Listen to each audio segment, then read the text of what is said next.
The Valentine Witch. Hello, this is Natasha, and I'm dropping by with a story about somebody whom we've heard about before. Her name is Katie, and she's an ordinary girl and goes to school just like everybody else. But there's one thing that's a bit different about her. You see, she's a witch, and she can do magic spells. And if you've heard some of the other stories about her on storynori.com, you'll know that quite often her magic can spell trouble for her.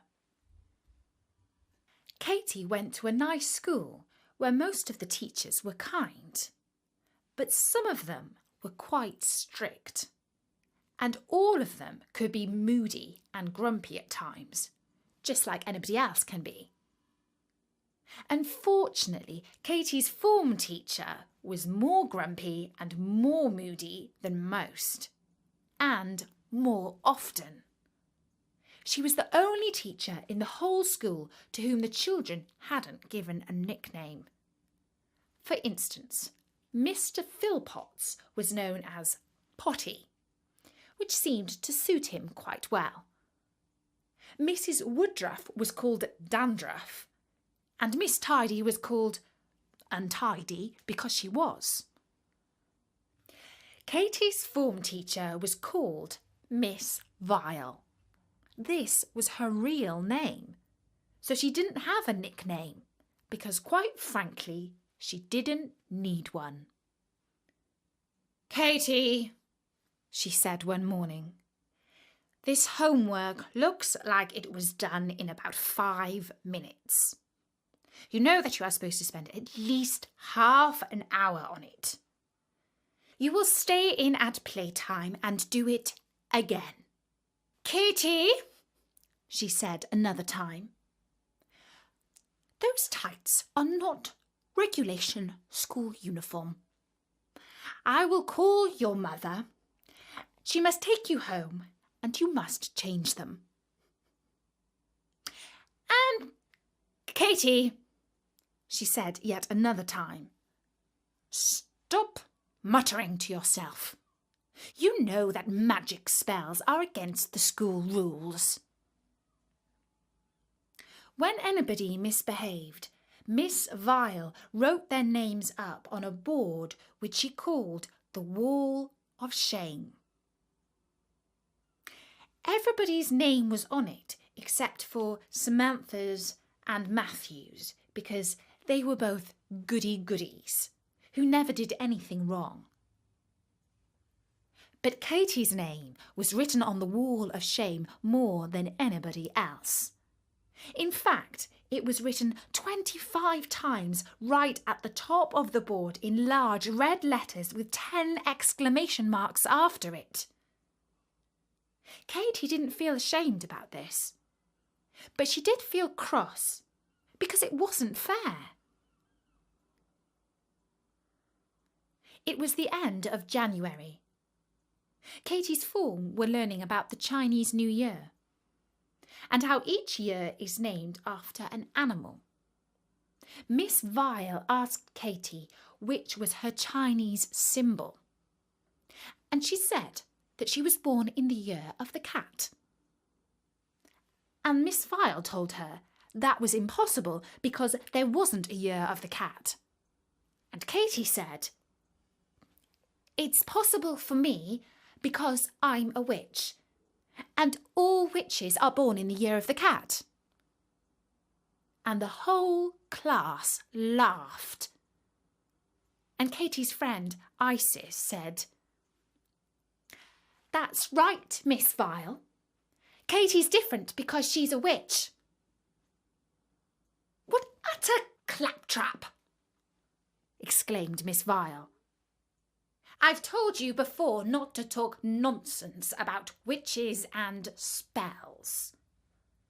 You will go and see the head teacher right now. Both of you! And give her this note, which explains all about your naughtiness." And while Katie and Isis were waiting to see the head teacher, they both felt sad because the head teacher could be very cross and frightening at times. They both wondered what they could do about Miss Vile, because really, this time she had gone too far. "Can you turn her into a toad or something?" asked Isis. But Katie shook her head. If Miss Vile turned up to school one day as a toad, everyone would know who was to blame, and Katie would be in huge heaps of trouble. She might even get expelled for turning a teacher into a toad. And then the head teacher called Katie and Isis into her study. Katie and Isis stood in front of her desk. She read the note and shook her head. But the head teacher remembered another occasion when she hadn't believed that Katie could do magic, and how wrong she had been that time. "I know that you are a bit different," she said to Katie, "and that you can do all sorts of magic spells, but it's best not to mention them to people, okay? Sometimes things are best kept secret. Now go back to your lessons, both of you." Katie and Isis were glad that the head teacher hadn't been too cross, but neither of them was in a hurry to get back to the class. So they both sat in the cloakroom and talked over the problem of Miss Vile. "Well, if you can't turn her into something horrid, maybe you can turn her into something nice," said Isis. And Katie thought about this. But she couldn't imagine Miss Vile being anything nice. And so she thought that the magic wouldn't work. "I've got it," said Isis. "It will be Valentine's Day soon. Why don't you make her fall in love? Grown-ups are always in a happy mood when they are in love, and she'll be nice and kind to us." Katie thought that was a brilliant idea, because witches have all sorts of magic spells for making people fall in love. But there was only one question. Who with? "Why, Potty, of course," said Isis. "He hasn't got a wife. Why don't you make him send her flowers and chocolates, and then she'll be dancing on air?" Katie and Isis thought the idea of Potty and Miss Vile falling in love was the funniest thing ever, and they both had a fit of giggles.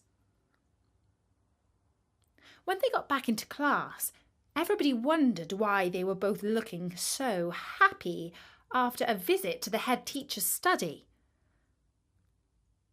At home that evening, Katie opened up her mother's Encyclopedia of Magic and turned to the pages L for love. There were loads and loads of love spells, but some of them were a bit impractical. For instance, if she followed one spell, she would need to get hold of some big toenail clippings from Mr. Philpotts and a lock of hair from Miss Vile. That didn't sound very easy. For another spell, she needed some mandrake's root from the magic grocery shop, and mandrake's root was very expensive. And then she found a spell that just required pictures of the two people who were to fall in love, and that was easy because she had a photograph of the whole school from the end of the summer term. It was a shame that she had to cut it up with a pair of scissors, but it was in a good cause. On February 14th, which as everyone knows is Valentine's Day, Miss Vile came into class looking quite different. Isis said afterwards that her face had become 10 years younger and she seemed to sort of glow. When they saw her, Katie and Isis both thought the same thing. And Katie decided to try out a little test, just to see if the spell had really worked. She put up her hand and said, "Excuse me, Miss Vile. I'm really sorry, but I didn't have time to do my homework last night." The whole class went silent, and you could have heard a drawing pin drop.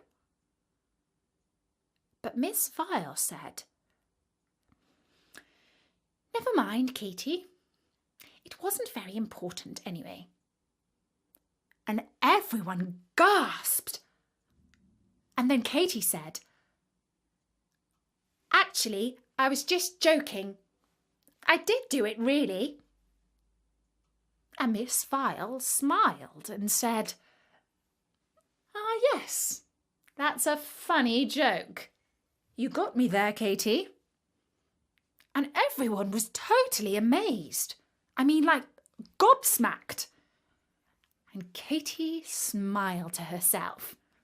She knew that her spell had worked. But what Katie didn't know was that Miss Vile had not just received one box of chocolates and one bunch of flowers that morning. No, she had received 2 of each and 2 Valentine's Day cards. No wonder she was in such a good mood. That evening, Isis and her mum were out shopping in town when Isis saw Potty and Miss Vile standing outside a restaurant window and looking at the menu. And Isis said to her mum, "Look, Mum, how romantic. Our teachers are going out for a candlelit dinner on St. Valentine's Day." And her mum thought that Isis was getting very grown up to make a remark like that. But neither of them could hear what Mr. Philpotts was saying to Miss Vile. His words were, "My, oh my. Just look at the price of a plate of steak and chips in this place. They've got to be joking. Let's find somewhere cheaper." But because Miss Vile was in love, she didn't think that her dear Potty was being stingy. No, she thought how clever he was to be careful with money and what a good husband he would make. For the rest of term, Miss Vile was as sweet as could be. But after the Easter break, when the children came back from the summer term, they were in for a big disappointment. Her first words were, "The first person who so much as whispers will be packing up litter after school for the rest of term." And Katie and Isis both knew that Miss Vile must have fallen out of love. Katie was disappointed because it seemed that her spell had not worked entirely as it was supposed to. She wondered if she had done some of the magic not quite right. And then she reread the spell. And she thought that she had done everything exactly as it was supposed to be. And so she asked her mother whether the love spell based on pictures was any good. And she was careful to explain that it wasn't for her, but for somebody else. And her mother said, "There's nothing wrong with that particular spell. All love spells work, but only for a while. It's only true love that lasts forever, not magic love. You see, Katie, true love must come from the heart." And when Katie heard that, she understood that it wasn't her fault that the spell hadn't lasted. And when she told Isis about this, they both felt a bit down. "Oh, if only your spell could have lasted one more term before it wore off," said Isis. But at least they both knew that after the summer holidays they would have a new form teacher. And Miss Vile was her old grumpy, moody self for the next 5 weeks. But then, after the half-term holiday, everyone had a pleasant surprise. She was back to being lovely and carefree. She even looked like she was dancing on air sometimes. "Katie, did you put another spell on her?" asked Isis. But Katie hadn't. No. What had happened was that Mr. Cotton had worked up the courage to ask Miss Vile to go to the opera with him. Mr. Cotton had not one but 2 nicknames. One was Socks, as in cotton socks, and the other was Mr. Rotten. But the second name was unfair, really, because he was the sweetest and kindest teacher in the whole school. And now Mr. Cotton and Miss Vile had found their true love. And that's the story of the Valentine witch. I do hope you enjoyed it. If you like Valentine stories, drop by at storynori.com and listen to some more. For instance, we have the story of Saint Valentine, which tells you why we celebrate love and romance on the 14th of February. And we have a story about Bertie called Bertie Valentine.